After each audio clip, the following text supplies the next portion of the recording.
की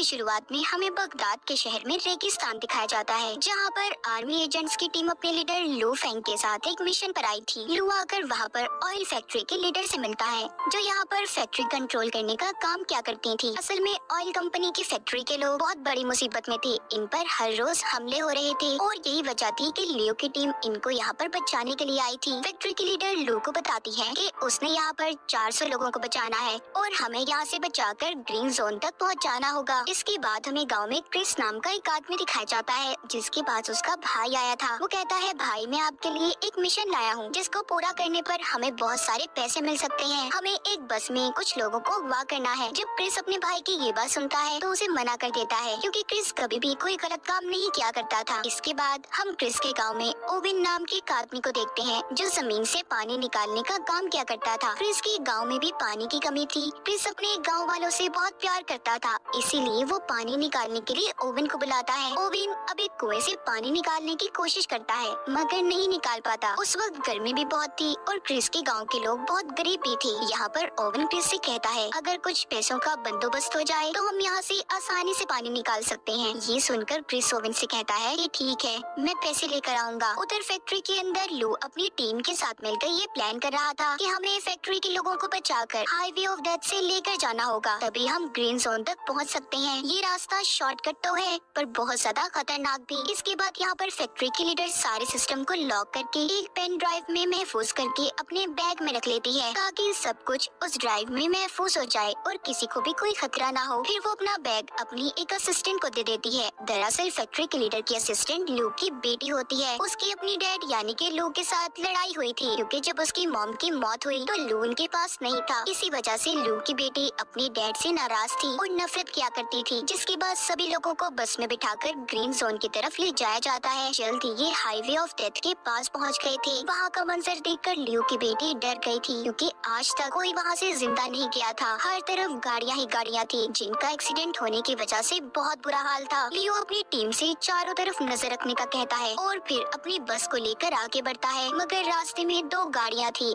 जिसकी वजह से रास्ता रुका हुआ था। ये देखकर लू की बेटी कहती है, हमें बस को यहीं पर रोक देना चाहिए, मगर लू ऐसा करने के लिए तैयार नहीं था। वो कहता है, मैं जानता हूँ ये गाड़ियाँ क्यों खड़ी हैं और हम बस को यहाँ पर किसी कीमत पर नहीं रोक सकते। हमें हर हाल में यहाँ से निकलना होगा। तभी जब ये उस बस को गाड़ियों के पास लेकर जाता है तो एक जोरदार धमाका हुआ था, जिससे बस में बैठे सभी लोग बहुत ज्यादा डर जाते हैं। लू ने फिर भी अपनी बस को नहीं रोका था, वो चलता रहता है। दरअसल ये जितनी भी बसेस थी एक खास किस्म के मटेरियल से बनाई गई थी, इसीलिए इन पर गोलियों और बॉम्ब्स का कोई असर नहीं हुआ था। लू अपनी बेटी को बताता है, ये गाड़ियों का बीच में खड़ा होना दरअसल हमें गुमराह करना था। अब जब ये आगे जाते हैं तो लू देखता है कि रेत का एक बहुत बड़ा तूफान इनकी तरफ बढ़ रहा है, मगर ये उस तूफान से भी नहीं घबराता और बस को लेकर आगे बढ़ता रहता है। तभी यहाँ पर क्रिस की टीम रेत के तूफान का फायदा उठाकर एक बस को हाईजैक कर लेती है, यानी कि उन्होंने उस बस को अपने कब्जे में ले लिया था। जैसा कि हमें पता है कि क्रिस को पैसों की जरूरत थी, इसीलिए वो ये काम कर रहा था। उसने अपने भाई की बात को मान लिया था। जब तूफान के रुक जाने के बाद ये सब अपनी बसेस को रोकते हैं तो लू को पता चलता है इनकी एक बस गायब थी, जिसमें ऑयल फैक्ट्री की लीडर भी थी। तब इसकी टीम में से लड़की बताती है, मैंने उसे दूसरी तरफ जाते हुए देखा है। लू अब यहाँ पर एक हेलीकॉप्टर को बुलाता है ताकि उस बस को जल्दी से ढूंढा जा सके। इस काम में लू की बेटी भी उसके साथ जाने का कहती है। लू हेलीकॉप्टर में अपनी बेटी को लेकर उस बस को ढूंढने निकल गया था। कुछ दूर जाने के बाद लू हेलीकॉप्टर से एक ट्रक को देखता है। अब इसे समझ आती है कि रेत का असल में कोई तूफान नहीं था, बल्कि दुश्मनों ने इस ट्रक की मदद से नकली तूफान बनाया था, ताकि वो हमारी बस को हाईजैक कर सकें। कुछ देर के बाद लू को अपनी बस नजर आ जाती है। राब्ता करने पर लू की टीम की लड़की उससे बताती है, उस बस में से अमेरिकन ने हमारे 5 लोगों को अगवा किया है, जिनमें ऑयल फैक्ट्री की लीडर भी थी। जिसके बाद लू अपनी टीम से दोबारा राब्ता करता है और बाकी की बसेस को ग्रीन जोन तक पहुंचाने का कहता है। इधर क्रिस भी अपने साथियों के साथ जब गाड़ी में बैठा आगे बढ़ रहा था तो ऊपर से लू अपने हेलीकॉप्टर से इन पर बॉम्ब गिराता है। क्रिस भी अपनी गाड़ी से निकलकर गन लेकर हेलीकॉप्टर पर हमला कर रहा था, जिससे हेलीकॉप्टर उनसे थोड़ा दूर हो जाता है। उसमें आग लग गई थी।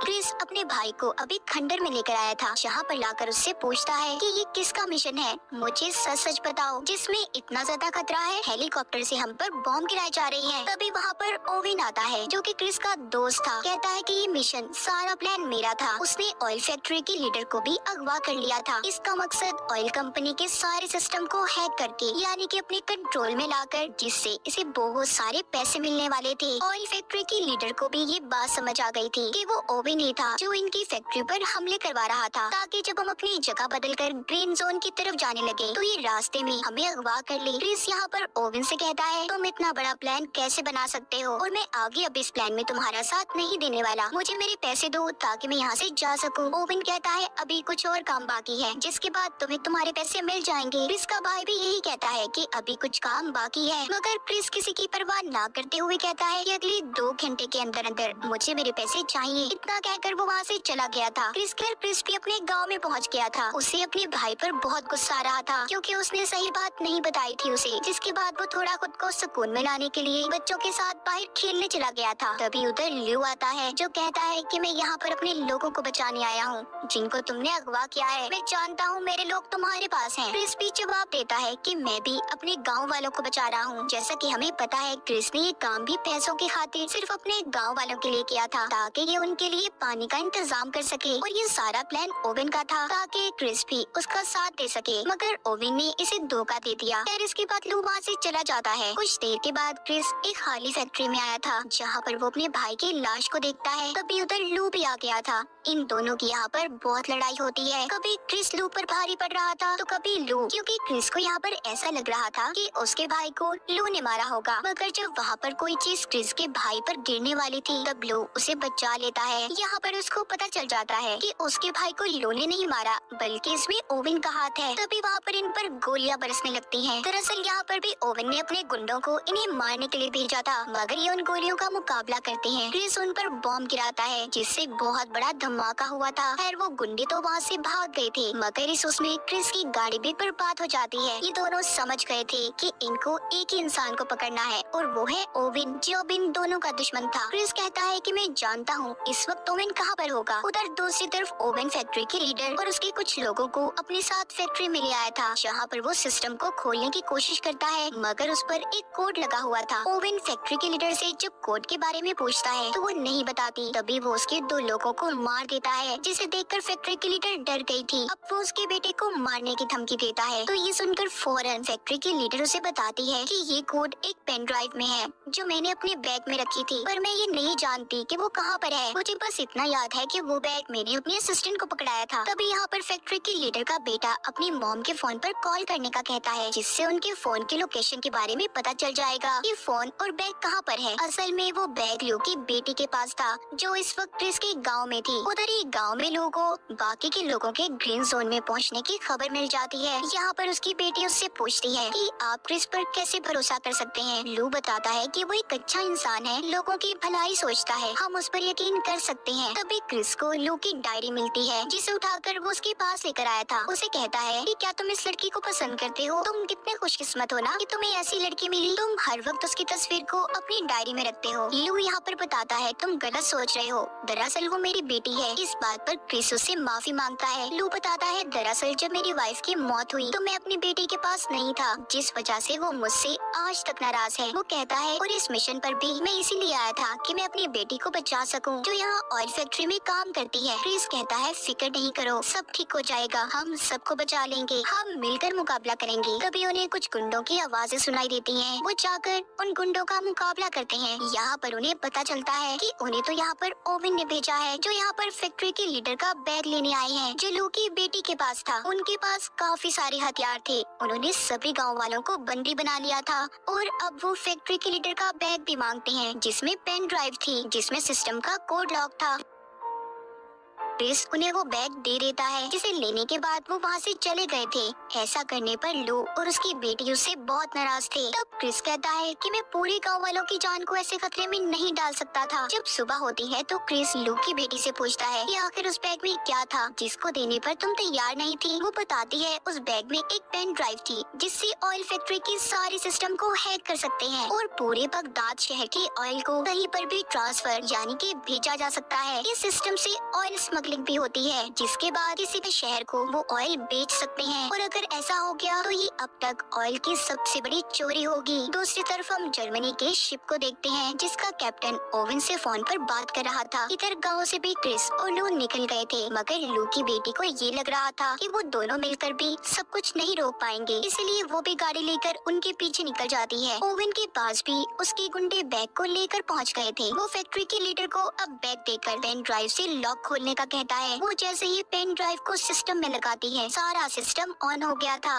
यानी कि चलना शुरू हो जाता है। ओवन उस जर्मनी के शिप में ऑयल भरवाने का कहता है, मगर इस काम में 24 घंटे लगने थे। कुछ वक्त के बाद क्रिस और लू भी अपने ट्रक पर ओवन के पास फैक्ट्री में पहुंच गए थे। वो उसके गुंडों का मुकाबला कर रहे थे। लू एक पाइप पर चढ़कर बड़े ही शानदार तरीके से ओवन के आदमियों को मार देता है। ये सब कुछ ओवन भी छुप कर देख रहा था। वो अपने आदमियों से कहता है कि हमें जल्दी यहाँ से निकलना होगा, क्योंकि उसका काम अब पूरा हो गया था। जर्मनी के शिप में ऑयल भरा जा चुका था। क्रिस भी फैक्ट्री के अंदर जाता है। वो आकर गुंडों को मारने लगा था, तभी उसकी नजर बाहर जाती है। वो देखता है कि ओवन यहाँ से भाग रहा है। अब वो दौड़ते हुए उसका पीछा करता है। तभी रास्ते में उसे लू की बेटी मिलती है, जो गाड़ी लेकर इनके पास पहुँच गई थी। ये दोनों मिलकर अब ओवन का पीछा करते हैं। इधर लू फैक्ट्री में ओवन के गुंडों का मुकाबला कर रहा था। वो एक एक करके सभी को मजा सिखाता है। वहाँ पर अब ऑयल फैक्ट्री की लीडर आती है, जो कहती है कि सब कुछ बर्बाद हो गया। उन्होंने पेन ड्राइव से ऑयल की चोरी कर ली। हमें इतने बड़े नुकसान को रोकना होगा। उधर रास्ते में क्रिस जब ओवन का पीछा कर रहा था, तो वो अपनी गाड़ी को जंप करता है। उसके पीछे लू की बेटी भी गाड़ी को हवा में उड़ाती जंप करवाती है, मगर उसकी गाड़ी का एक्सीडेंट हो गया था। क्रिस गाड़ी की ऐसी हालत देखकर लू की बेटी पर गुस्सा करता है। तभी वहाँ पर लू भी एक ट्रक को लेकर पहुँच गया था। फिर वो दोनों भी उस ट्रक में बैठकर उसके साथ आगे बढ़ते हैं। क्रिस लू को ओवन तक पहुँचने का शॉर्टकट रास्ता बताता है। फिर ये उस ट्रक से रॉकेट लॉन्चर छोड़ने लगते हैं। दरअसल ये वही ट्रक था जिससे नकली तूफान को बस को हाईजैक करने के लिए बनाया गया था। क्रिस अब ओवन तक पहुँच जाता है। वो तेजी से लाकर अपने ट्रक को उसके ट्रक में दे मारता है, जिससे जोरदार धमाके होते हैं। ओवन की गाड़ी दूर जाकर गिरी थी। ओवन काफी जख्मी हो चुका था। वो जब क्रिस को देखता है तो अपनी गाड़ी को लेकर वहाँ से भाग जाता है। लू ने वापस क्रिस को अपने ट्रक में बुला लिया था। क्रिस अब ट्रक से लटक गया था। वो रॉकेट लॉन्चर की स्पीड से ओवन की गाड़ी के पास आ जाते हैं, जिसकी वजह से उनका ट्रक भी काबू हो गया था। वो एक रस्सी को ओवन की गाड़ी से बांधकर अपने ट्रक को खाई में गिरा देते हैं और खुद उस रस्सी के सहारे लटक गए थे। ये देखकर ओवन उन पर हंस रहा था, मगर गाड़ी पर वजन ज्यादा होने की वजह से ओवन की गाड़ी भी खाई में गिर जाती है। लू ने उस रस्सी को छोड़ दिया था। वो अपनी बेटी के साथ एक पत्थर पर जाकर गिरता है और ओवन अपनी गाड़ी के साथ खाई में गिरकर मर गया था। यहाँ पर लू और उसकी बेटी तो बच चुके थे। ये दोनों देखते हैं कि इन्हें क्रिस कहीं पर नजर नहीं आ रहा। ये समझते हैं कि क्रिस मर गया। तभी लू की बेटी की नजर उसकी डायरी पर पड़ती है। जब वो देखती है तो उसमें उसकी और उसकी मॉम की तस्वीर थी। लू बताता है कि मैं तुमसे और तुम्हारी मॉम से बहुत प्यार करता था, मैं कभी तुम्हें अलग करना नहीं चाहता था। ये सुनकर लू की बेटी उसकी गले लग गई थी। तभी लू के पाँव को नीचे से क्रिस पकड़ लेता है, जो अभी भी जिंदा था। ये दोनों उसे ऊपर खींच लेते हैं। तीनों तो बच गए थे, मगर अब ये सोचते हैं कि यहाँ से कैसे निकलेंगे। तब लू के दिमाग में एक आइडिया आता है। वो कहता है कि हमें यहाँ पर बहुत जोर से शोर मचाना चाहिए, ताकि कोई इनकी मदद कर सके, कुछ बात देगा। और इसी के साथ इस फिल्म की कहानी यहीं पर खत्म हो जाती है।